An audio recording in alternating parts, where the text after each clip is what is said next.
Masih bersama saya Muhammad Musalkaf dan juga Uncle Firman di Minggu Malam Santuy. Bersama tamu spesial kita Kaiman.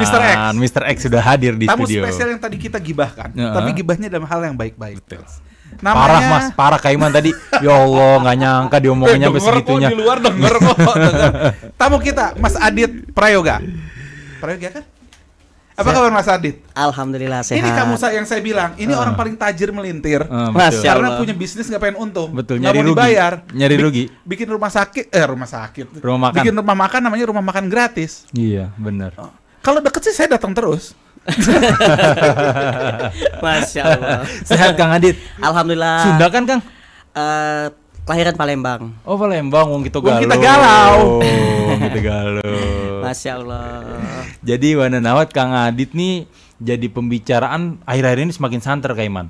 Karena semakin banyak yang mengekspos, semakin banyak yang terinspirasi, semakin banyak yang penasaran. Saking jadi bahan pembicaraannya, sampai nggak bisa tidur karena kupingnya panas. Diomongin. Nggak gitu tuh Mas. Diomongin. Masya Allah. Gimana sekarang udah cabang berapa Mas Adit restorannya? Alhamdulillah, insya Allah kita lagi bangun ini di seluruh Indonesia. Wih, bermitra gitu Mas? Jadi kemarin ceritanya ketemu sama YouTuber namanya Putra Siregar. Oh, Bang PS. Iya, yang punya Pestor. Dia juragan HP. Yang itu sempat gibahin juga tuh. Minggu lalu. Kalau kita punya kesempatan kita ajak klarifikasi di sini. Masya Allah. Nah, jadi Bang Putra Siregar, dia punya cabang Pestor tuh di seluruh Indonesia. Betul. Nah, dia ngomong ke saya, dia katanya berkenan untuk membantu rumah makan gratis, buka rumah makan gratis di seluruh Indonesia. Masya Allah. Dan yang ada cabang PS Store-nya itu. Iya, dan yang di Condet itu sudah jalan. Oh, di jalan. Sudah jalan. Di Condet sudah seminggu, ada nih, Mas. Sudah seminggu ini di mananya, sudah Mas? buka. Di Condet di tengah-tengah itu di samping di sebelahnya restoran Top 10. Pinggir jalan. Di gerai Pestor. Nah, kan PS Store tuh di hook tuh ada jalan. Iya. Sebelahnya PS Top 10, restoran Top 10, sebelahnya Top 10. Itu ada Pestor. Nah, di situ buka setiap hari. Iya, dan di itu Jalan Condet lah ya. Iya, dan itu setiap hari 1000 porsi. 1000 porsi, Mas. 1000 porsi. Masya Allah. Masya Allah. Itu kalau ada yang mau datang langsung datang aja atau perlu registrasi, Mas? Langsung saja. Dan situ menunya banyak karena di situ ada bakso, ada nasi ayam, ada nasi Saya boleh kan Mas rendang. datang Mas? Enggak, boleh, maaf, siapa Mas. saja banyak boleh. pun boleh. Mohon maaf, Siapa ya, Mas. saja boleh. mohon maaf nih. Nyiapin 1000 porsi. Kaiman datang sisa 900. 100 porsi dong kan. Mohon maaf. Mas Adit ini pas datang. Aduh. Mas. Masya Allah. Sekarang jadi udah punya 3. Cabangnya udah banyak sekarang. Alhamdulillah. Itu yang unik kamu harus dengar nih. Ini saya dapat info dari Mas Adit. Ini niat Mas Adit, niat baik Mas Adit. Ini ternyata tidak hanya COVID-19 yang menular, tapi niat Mas Adit untuk beramal pun menular ke orang lain. Jadi banyak yang buka ternyata, jenis. Wah ini saya mau ikut nyumbang tempatnya. Ini mau ini. Oh. Masya Allah. Jadi seruan ya. Amal secara berjamaah. Iya. Betul, Mas Adit ya. Ini kemarin ada pemulung datang. Pemulung datang ke rumah makan gratis, tahu-tahu dia bilang, "Pak, saya sudah ngumpulin gelas-gelas aqua, terus besi-besi. Nah, ini mau saya jual, Pak. Ya mudah-mudahan aja doain, Pak. Mohon doanya." Gitu. Biasanya kan orang minta doa sehat, minta doa lancar rezeki. Ini enggak, mohon doanya, Pak. Mudah-mudahan nanti laku 76.000 katanya. Masya Allah. Jadi dia sudah nunjukin gelas-gelas aqua, besi-besi gitu kan. Ya udah saya doain. Mudah-mudahan lebih, Pak. Amin ya Allah, amin katanya gitu.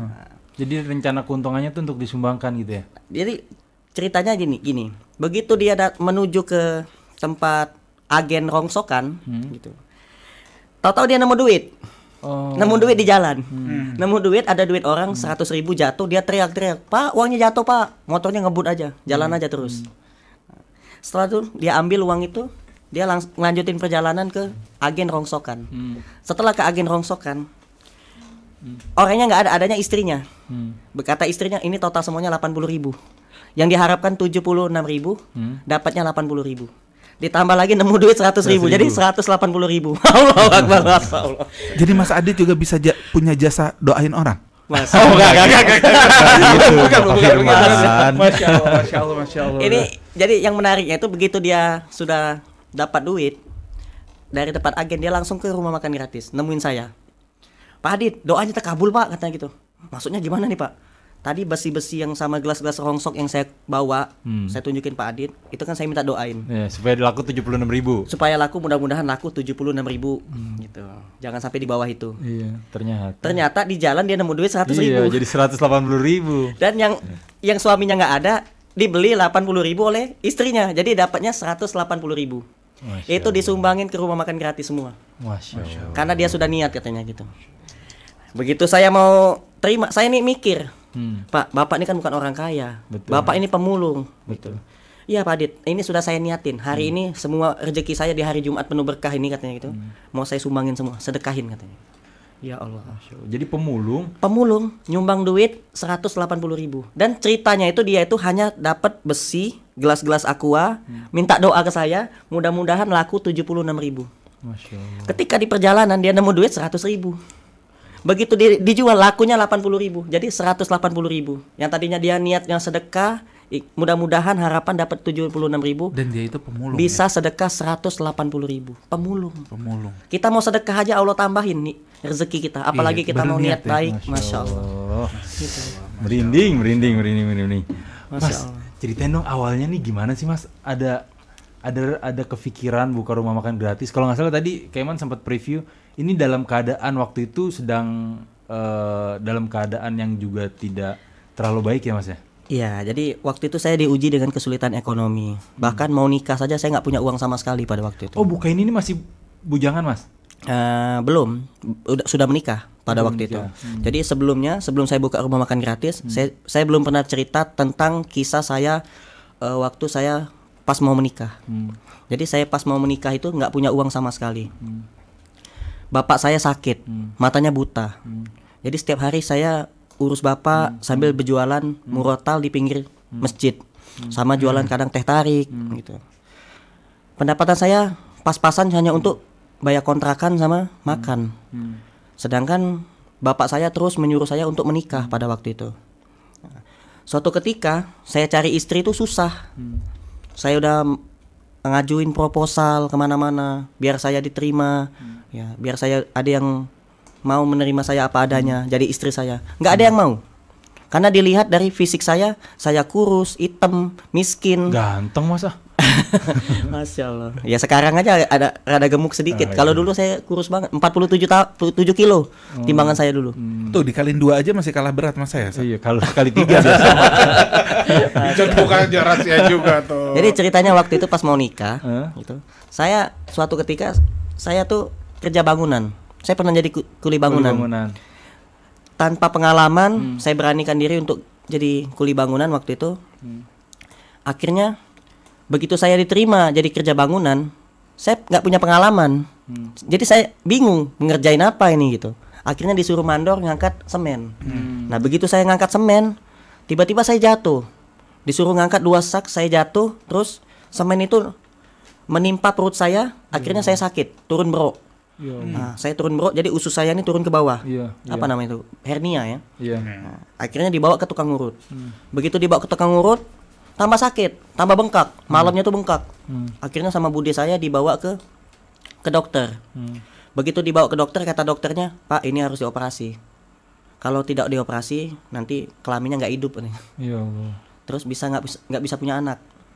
Bahaya nih Pak katanya. Soalnya udah melintir usus. Jadi usus saya tuh turun ke bawah.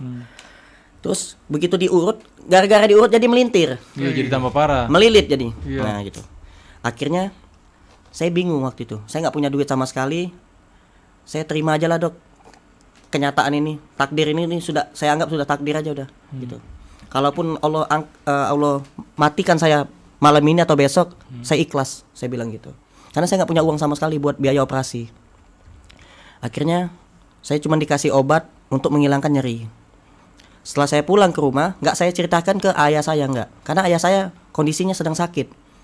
Dia matanya buta, terus dia ada sakit jantung dan sakit paru-paru. Nah, 3 bulan saya ngerasakan kemaluan saya nggak bisa hidup. Selama 3 bulan, nggak bisa nganceng kalau bahasanya. Mohon maaf ya gitu. Jadi 3 bulan saya ngerasain itu. Setelah 2 bulan setengah, nggak lama kemudian ada perempuan mengenalkan saya dengan temennya. Nggak lama kemudian ya saya suka sama temannya itu, dan temannya juga mau sama saya. Kami menikah. Nah, alhamdulillah dia mau menerima apa adanya. Setelah saya menikah, kemaluan saya masih belum hidup pada waktu itu, masih sakit. Makanya saya pernah diundang ke salah satu stasiun televisi nasional. Saya bilang, saya ini sangat bersyukur sekali Allah angkat penyakit saya. Salah satu nikmat saya bersedekah ini. Jadi wasilah buka rumah makan tuh diberikan kesembuhan oleh Allah. Diberikan kesembuhan oleh Allah. Tahun berapa Kang buka rumah makan Kang? 2016 bulan September tanggal 2. Awalnya tuh di Ciangsana. Di Ciangsana. Nah, jadi begitu pas. Mungkin pernikahan itu mendatangkan rezeki. Kebetulan ada ustadznya Mas Adit juga ya Ustadz ya. Pernikahan itu bisa mendatangkan rezeki juga ya. Barokah. Nah, jadi setelah saya menikah, setelah saya menikah gitu, saya sama istri itu diuji dengan kesulitan ekonomi. Kami nggak punya uang sama sekali buat bayar kontrakan pada waktu itu. Mau diusir oleh yang punya kontrakan karena sudah 3 bulan belum bayar kontrakan. Di satu sisi kontrakan harus dibayar, di satu sisi lagi orang tua saya sakit, dan ibu mertua saya pun juga sakit. Jadi mertua Mas Adit sakit, nanggung 2 orang sakit. 2 orang sakit. Ibu mertua sakit, ayah saya sakit, dan kontrakan juga harus dibayar pada waktu itu. Saya nggak punya uang sama sekali, saya bingung. Saya berjalan ke masjid. Di subuh hari saya jalan ke masjid. Begitu pas saya jalan ke masjid, setelah sholat subuh ada pengajian di Masjid Darussalam Kota Wisata. Saya nggak ikut pengajian karena saya nggak fokus pada waktu itu. Saya stres, harus bayar kontrakan, harus beliin orang tua saya obat gitu. Sedangkan penyakit saya pun belum sembuh pada waktu itu. Betul. Saya belum merasakan bulan madu itu seperti apa sih rasanya. Menikah tapi nggak bulan madu gitu. Jadi sedih terus saya nih. Ya Allah, saya merasa saya ini manusia paling termiskin di dunia. Saya merasa seperti itu. Saking saya merasa ujian ini berat pada waktu itu. Tapi saya nggak ngeluh sama orang. Saya ngeluhnya sama Allah aja. Nah, di situ di masjid itu saya keluar dari masjid. Begitu saya mau pulang menuju rumah, saya ngelihat nenek-nenek bawa rongsokan, jalannya kencot-kencot. Dalam hati saya, ini kenapa nenek ini minta dikasihani kali? Kok jalannya kencot-kencot di depan saya gitu kan? Nah, akhirnya saya tegur, Nek, kok jalannya kencot-kencot sih? Iya Jang, kaki nenek sakit Jang. Yang benar Nek sakit. Iya Jang. Begitu saya lihat, wih, kaki nenek ini bolong. Iya Jang. Saya senterin. Lebih jelas lagi saya senterin pakai lampu jalan. Begitu saya lihat, innalillahi wa inna ilaihi rajiun. Bolong itu di sampingnya tuh ada ulat-ulat kecil-kecil. Jalan ulat itu, belatung. Nah, disitulah saya langsung cari ojek, saya anterin pulang. Begitu saya antar pulang nenek ini di Kampung Pabuaran Wetan rumahnya di Ciangsana. Ada ibu-ibu lagi jemur pakaian. Saya tanya, "Bu, saya ketemu nenek ini kakinya bolong. Ada ulatnya lagi." Saya tanya usianya sudah 92 tahun. Kemana Bu suaminya, anaknya, cucunya? Kok tega sekali, nenek-nenek sakit, sudah tua, masih disuruh cari rongsok. Kata ibu itu, nenek ini hidupnya sebatang kara Pak. Kalau dia tidak cari rongsok, dia nggak bisa makan. Di situ langsung saya menangis. Spontan langsung menetes air mata saya. Saya pulang, langsung cepat-cepat pulang ke rumah. Saya ceritakan ke istri saya. Istri saya pun ikut menangis. Saya langsung bilang ke istri, Dek, pokoknya mulai hari ini kamu masak yang banyak. Ku temenin, ku bantuin. Semua makanan itu nanti kita bungkusin kasih ke nenek itu. Akhirnya kami suami istri masak yang banyak setiap hari itu, nganterin makanan ke nenek-nenek itu. Jangan sampai nenek-nenek itu sudah sakit masih cari duit hanya untuk makan. Ngerongsok, nyari rongsok jadi pemulung. Padahal Mas Adit waktu itu lagi kere juga kan, bahasa kasarnya kere kan. Bukan lagi kere. susah banget juga. Otak saya udah kayak stres itu. Soalnya saya butuh uang gitu pada waktu itu buat bayar kontrakan gitu. Buat pengobatan ayah, mertua, diri sendiri. Iya, bahkan 3 bulan itu belum dibayar, sama sekali belum dibayar kontrakan. Akhirnya setelah 15 hari kemudian saya anterin makanan ke nenek itu setiap hari. Nenek itu meninggal. Nenek itu meninggal. Dan saya ingat betul ucapan terakhir yang nenek ucapkan ke saya. Pundak saya dipegang, "Jang, terima kasih banyak ya Jang, kamu telah baik kasih makan nenek. Nenek doain semoga apa yang belum kamu dapatkan di dunia ini Allah kasih." Cuman itu yang saya dengar. ucapan terakhir nenek sebelum nenek meninggal. Setelah nenek itu meninggal, nggak lama kemudian terjadilah sesuatu yang aneh. Pagi-pagi waktu itu subuh-subuh, sekitar jam 3:30 subuh, kemaluan saya gatalnya minta ampun, gatel banget. Saya garuk dari malam tuh, saya garuk terus. Begitu pas pagi-pagi bangun tidur, loh kok nganceng. Saya pikir saya tuh mimpi, seperti mimpi gitu. Akhirnya semua penyakit perlahan sembuh Saya ya Kang ya. tepak pipi saya nih, loh saya nih bangun nggak mimpi gitu, tapi kok nganceng gitu.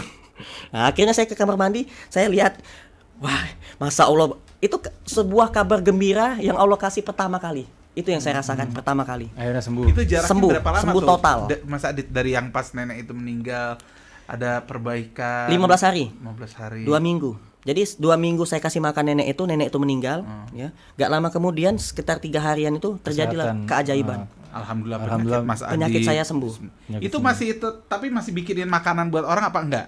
Nah, waktu itu belum. Mulai. Belum. Karena kan Saya waktu fokus itu baru nenek ya. bahagia dulu nih sama istri saya. Soalnya itu saya rayakan betul-betul, saya rayakan. Seumur hidup saya belum pernah ngerasain soalnya apa sih rasanya bulan madu. Nah, saya bulan madu dulu waktu itu. Nah, nggak lama kemudian lagi saya jualan. Di hari Jumat saya jualan. Saya jualan murotal Al-Qur'an. Di sampingnya ada teh tarik sama titipan orang jualan tas ibu-ibu. Lagi jualan, lagi dulu kan jualan. sempat jualan itu, terus sekarang balik lagi jualan itu ya? Iya, nah jadi saya waktu itu pas lagi jualan di hari Jumat juga. Jadi saya datang ke masjid jam 9 pagi gitu. Rencananya mau jualan bukanya tuh jam ba'da sholat Jumat. Jadi sebelum sholat Jumat dan setelah sholat Jumat. Jam 10 pagi ada ibu-ibu turun dari mobil menghampiri saya. Dia nanya, "Pak, Bapak jualan apa?" "Murotal, Bu." "Apa itu murotal?" "Alat bantu belajar Al-Quran." "Oh, mau dong saya dong. Kalau saya mau beli banyak bisa." "Bisa, Bu. Mau berapa unit?" "Saya beli 100 unit." Masya Allah. Seumur hidup saya jualan murotal nggak pernah laku sebanyak 100 itu. unit. Biasanya laku cuma 1, laku 2 gitu. Dapatlah 30.000, 50.000 sehari, itu pendapatan saya itu segitu. Nah, ini dalam sehari laku 100 unit. Dan ibu itu belinya yang mahal lagi. Bukan yang harga 200 pada waktu itu. Jadi murotal itu ada yang harga 200, ada yang harga 300. Dia belinya harga 350 malah. 1 unit saya dapat untung itu 100.000. Kalau yang besar. Dia beli 100 unit. Masya Allah. 100 unit dikali 100.000 sama dengan 10 juta. Dalam sehari seumur hidup saya nggak pernah megang duit sebanyak itu, 10 juta. Saya jualan sehari dapat 10 juta. Sampai-sampai tetangga-tetangga saya yang jualan-jualan ini, ada jualan cilok, ada jualan parfum, ada jualan peci. Curiga ke saya, jangan-jangan pakai penglaris Mas Adit ini. Ya Allah. Pakai amalan apa dia ini katanya gitu. Setiap kali jualan laris. Nah, gitu. Nah, saya jadi mikir gitu. Apa berkatnya doa si nenek ini, Masya Allah. Nah, disitulah akhirnya saya kepikiran juga, gitu kan, banyak pemulung-pemulung lewat depan rumah, gitu, tukang ojek. Akhirnya saya keluarin semua, dispenser, karpet saya keluarin, karpet lesehan itu ada meja kecil, saya keluarin semua, saya undang pemulung-pemulung anak yatim, saya buka lah rumah makan gratis. Itulah sejarahnya pertama kalinya. Nah, saya udah gara-gara untung itu tuh langsung bikin rumah makan gratis. Dan saya sempat beli motor pada waktu itu. Saya beli motor harga 7 juta. Karena rame yang makan, Pak RT minta saya pindah ke aula. "Pak Adit pindah dong ke aula," katanya gitu. Karena ini yang makan makin lama makin rame. Saya pindah ke aula. Setelah pindah ke aula nggak lama kemudian ya saya diuji lagi. Dapat ujian lagi. Saya pindah jauh ke kampung Pabuaran Kulon. Nah, di kampung Pabuaran Kulon itulah saya mendirikan rumah makan gratis, saya jual motor.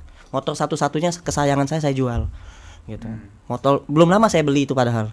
Laku 7 juta itu motor. Saya jual untuk bangun rumah makan gratis. Gak lama kemudian ya alhamdulillah dipertemukan lagi dengan seorang ibu-ibu namanya Ibu Elis. Waktu itu dia mau bantuin masak. Akhirnya setiap hari saya bisa masak banyak karena dibantuin sama Ibu Elis. Nah, lama-kelamaan sampai sekarang ini istiqomah, buka terus ini rumah makan gratis. Dan yang lebih unik lagi kemarin, waktu 17 Agustus, ini ada saya sengaja bawa Pak Ustadz sebagai saksi. Jadi Ustadz ini sering ke rumah makan gratis ngasih nasihat ke saya. Saya belajar sama beliau juga, gitu, tentang dalil-dalil hadis gitu.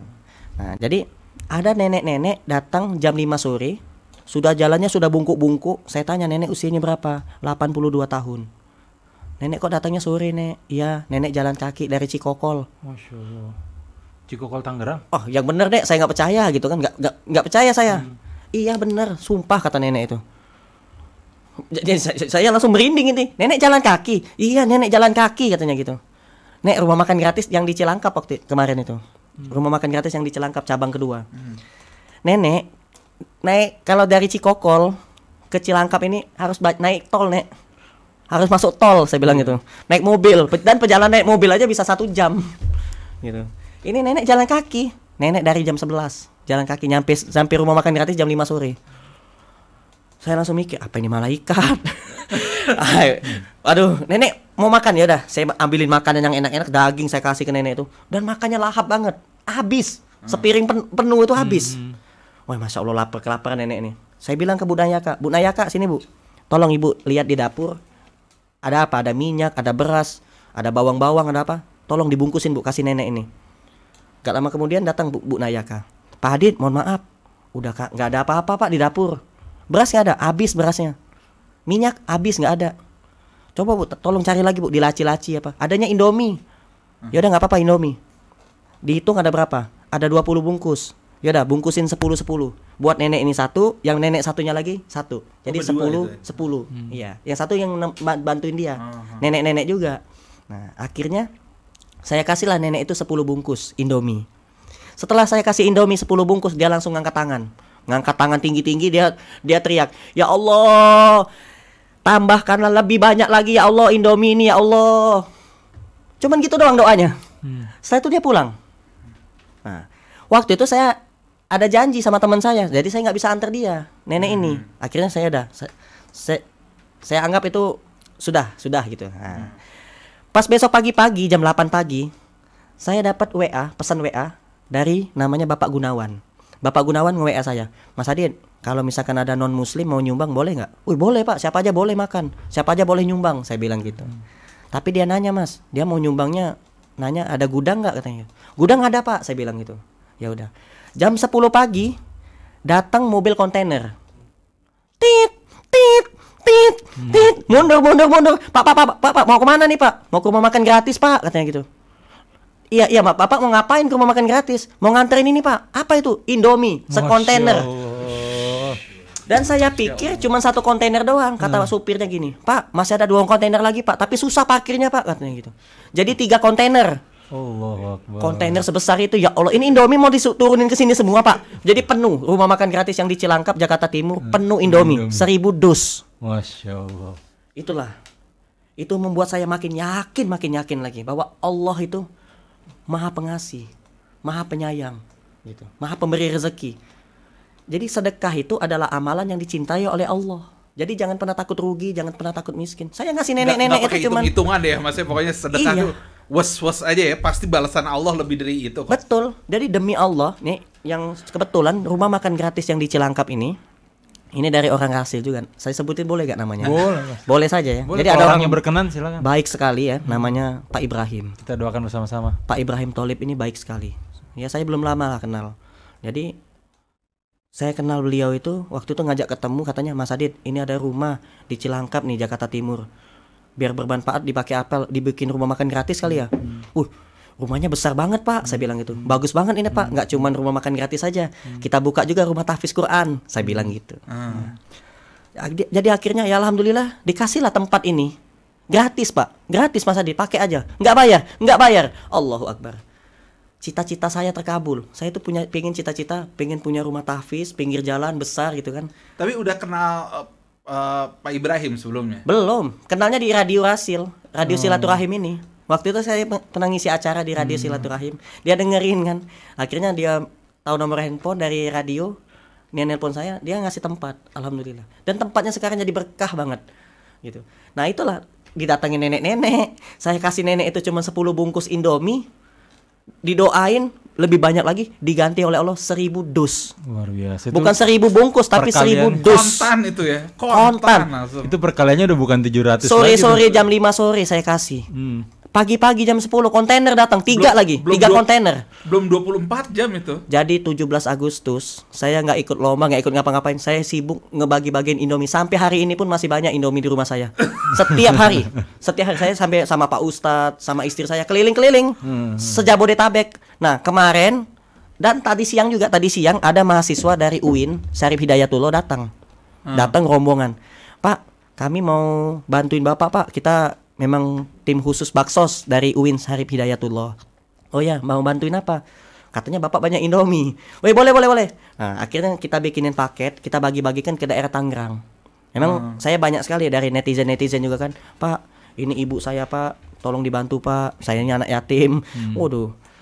Jadi akhirnya ya udah ke daerah Tangerang. Tadi berangkat bawa Indomie, bedus-dus Bu. Bawa aja saya bilang itu, sepenuh-penuhnya Mbak, mentok-mentokin. Soalnya susah juga nyalurinya. Masya Allah. Jadi luar biasa. Kebaikan itu kalau Allah sudah berkehendak, Allah balas lebih banyak lagi, berkali-kali lipat. Apalagi dalam kondisi sulit ya. Kalau kita dalam kondisi sulit, jangan takut, jangan nunggu kaya dulu baru sedekah. Ya, dalam kondisi sulit. Justru dalam kondisi sulit itulah dahsyat. Allah kali melihatnya usaha kitanya ya Pak ya. Dalam kondisi sulit kali ngasih duit 100.000 tuh berat banget. Betul. Kalau orang banyak duit 100.000 mah nggak berarti kali. Iya betul. Tapi jadi bukan nominalnya, tapi nilai pengorbanannya. Dan yang lebih luar biasa lagi, nggak cuman Indomie saja yang saya dapat. Yang nyumbang, yang saya ceritakan tadi Pak Gunawan tadi. Pak Gunawan tadi akhirnya berkunjunglah ke rumah tahfiz Quran, ke rumah makan gratis. Jadi rumah makan gratis itu atasnya tuh ada rumah tahfiz. Nah begitu dia naik ke atas, dia lihat anak-anak santri. Ada salah satu santri anak yatim sudah hafal 30 juz. Mas Adit lulusan pesantren? Enggak. Tapi punya santri? Saya dahsyat ini kamu. Masya Allah. Dahsyat ini kamu. Saya enggak pesantren Pak. Tidak pesantren. Sekolah aja taman SD saya. Ya Allah, tuh. Taman SD punya sekolah pesantren. Hebat. Jadi ada salah satu anak santri, itu namanya Iqbal. Iqbal ini ditanya sama Pak Gunawan. Ini namanya siapa? Iqbal. Oh ganteng anaknya. Iya Pak, itu sudah hafiz Quran Pak, sudah 30 juz hafalannya. Masya Allah katanya gitu. Nah akhirnya saya bilang ke Pak Gunawan, tugas saya ini kan ngasih makan orang dan mendidik anak-anak yatim, anak-anak jalanan menjadi hafiz Quran. Nah sekarang sudah ada anak santri yang sudah hafal Quran, sudah 30 juz. Nah itu saya bisa nggak minta tolong Pak Gunawan kepada semua orang-orang dermawan, orang-orang kaya yang Allah titipkan banyak harta. Tolong Pak dibantu Pak. Dia ini yatim Pak, jangan sampai sudah anak yatim, sudah saya didik menghafal Al-Quran, tiba-tiba nasibnya jadi tukang ojek, nasibnya jadi kuli bangunan, nasibnya jadi supir angkot. Demi Allah Pak, saya selalu berdoa itu terus. Ya Allah, jangan sampai ya Allah anak yatim piatu yang menghafal Quran ini jadi tukang ojek nasibnya ya Allah, atau enggak jadi tukang kuli bangunan. Saya berharap banget ya Allah, mudah-mudahan nanti anak yatim yang menghafal Quran ini jadi profesor, jadi insinyur, jadi dokter, jadi polisi, jadi tentara, jadi orang lah pokoknya. Apa jadi pejabat, apa jadi orang kantoran lah. Nanti kalau misalkan dia sukses, dia bisa bantu pesantren-pesantren yatim lainnya gitu. Sekarang banyak sekali pesantren-pesantren ya. Saya ini kisah nyata. Saya pernah naik ojek. Saya naik ojek ke Plaza Cibubur gitu. Sepanjang perjalanan tukang ojek itu ngaji, baca Quran, baca surat Ar-Rahman. Saya deketin lagi telinga saya. Ini kok tukang ojek suaranya bagus banget, merdu banget. Setelah dia ngaji saya tanya, "Pak, Bapak pesantren ya?" "Iya Mas, saya dulu pesantren." "Saya dulu anak yatim Mas." "Oh Masya Allah. Jadi Bapak anak yatim tinggal di pesantren sampai ngajinya bagus banget Pak, Masya Allah." "Iya Pak," katanya gitu. Dalam hati saya, ya Allah, jangan sampai anak yatim hafiz Quran, bacaannya bagus, ngajinya bagus, jadi tukang ojek. Soalnya sudah terjadi, ini kisah nyata ini. Dalam hati saya seperti itu. Nah makanya saya berusaha terus. Kalau ada orang dermawan ya, punya rumah besar-besar atau punya ruko ya, boleh dipinjemin ke saya. Nanti saya bikin rumah makan gratis. Ini sebetulnya amal MLM. Betul. Masya Allah.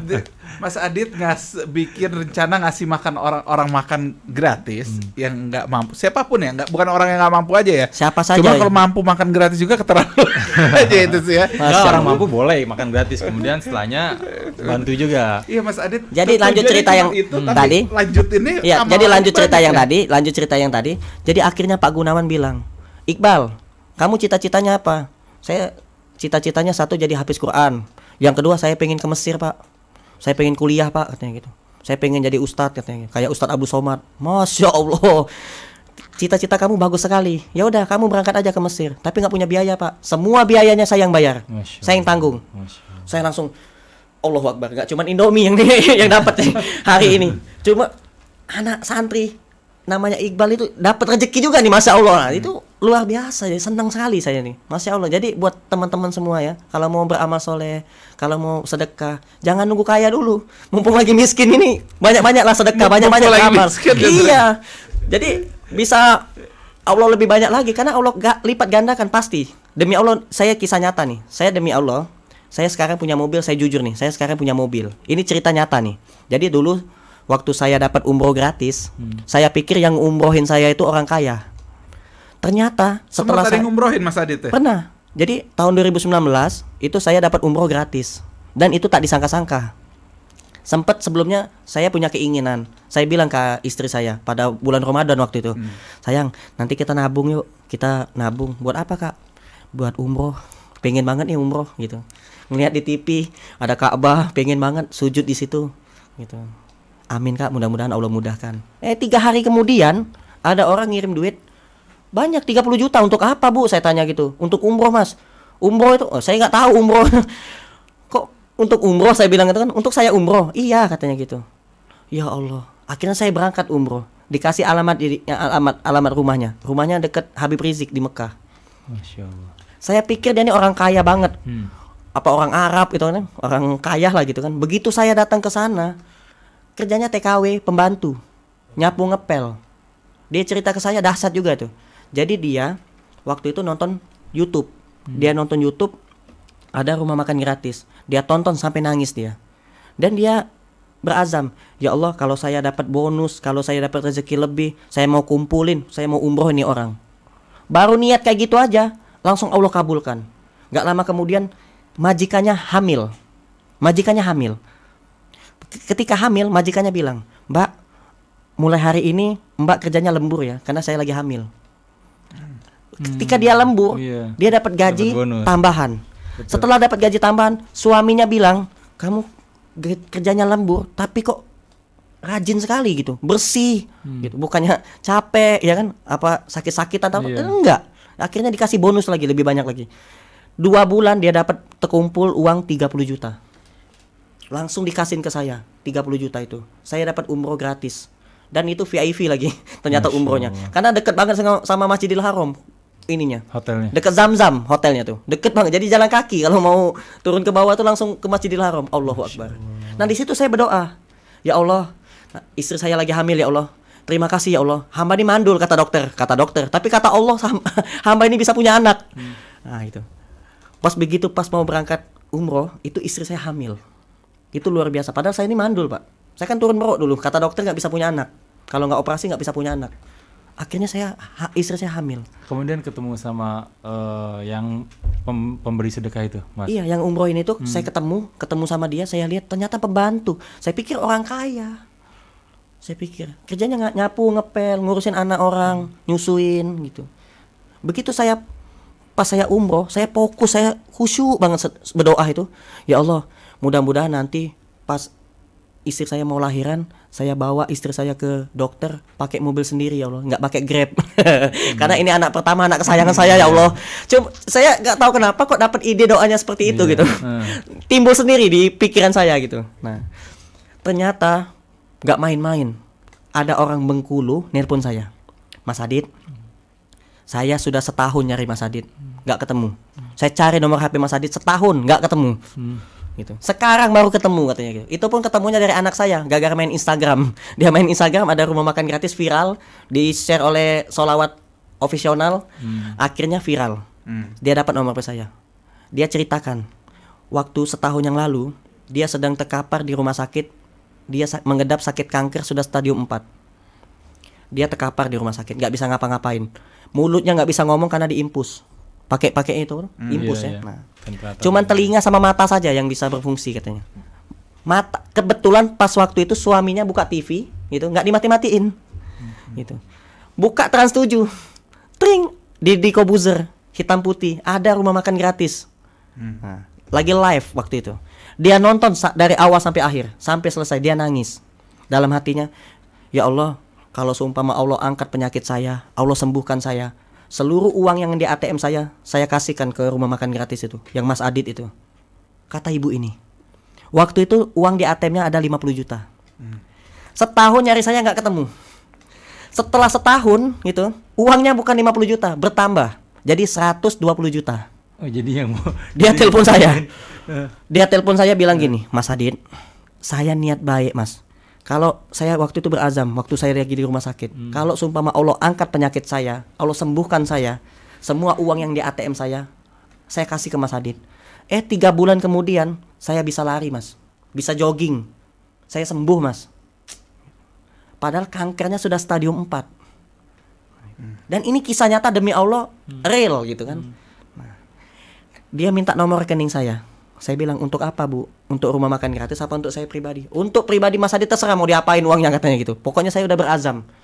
Sekarang saya udah mau nepatin janji saya sudah sembuh. Nah, dia transfer ke saya kaget ngeliat jumlahnya. 120 juta. Seumur hidup saya nggak pernah pegang uang 120 juta. Saya tanya, Bu, ini uang ini tolong Bu, kasih tahu amanahnya untuk apa, Bu? Gini aja, Mas Adit, apa yang dibutuhkan di rumah makan gratis? Nggak ada, Bu. Sudah komplit semua, udah ada panci, udah ada kompor. Mas Adit sudah punya mobil, belum punya. Beliin mobil buat operasional. Nanti bawa anak yatim tuh, katanya gitu. Datang ke rumah makan gratis. Sekarang saya melihara anak yatim tiap hari, saya bawa terus ini jalan-jalan kemana-mana. Bahkan ke Rasil ini pun, ke silaturahim tuh mobilnya saya bawa nih. Bawa ustadz, berkah banget tuh mobil. Buat bawa anak santri, buat bawa ustadz kemana-mana, Masya Allah. Saya dikasih mobil tanpa kredit, tanpa riba. Itu murni. Masya Allah. Mudah banget Allah ngasih rezeki seseorang. Nggak masuk di akal kan. 120 juta tuh jumlahnya besar. Kalau nabung berapa tahun? Capek deh zaman gini apalagi. Tapi ini obrolan makin menarik nih, karena banyak kisah-kisah yang di luar logika. Tapi itulah ya Ustadz ya, Allah itu, kehendak Allah tuh di luar logika manusia kadang-kadang. Ikhwan akhwat, jangan kemana-mana dulu. Bagi ingin bergabung dalam acara ini bisa memberikan SMS atau WhatsApp. Di mana kamu, Ustaz? 08111999720. Atau menelpon kami di 0218451512. Ikhwan akhwat, kami akan break sebentar. Mungkin Mas Adit mau minum. Saya juga di sini minumnya udah habis. Oh, nggak, masih sisa dikit. Kamu sama mau minum? Don't go away. We'll be right back setelah nasid berikut. Jangan kemana-mana.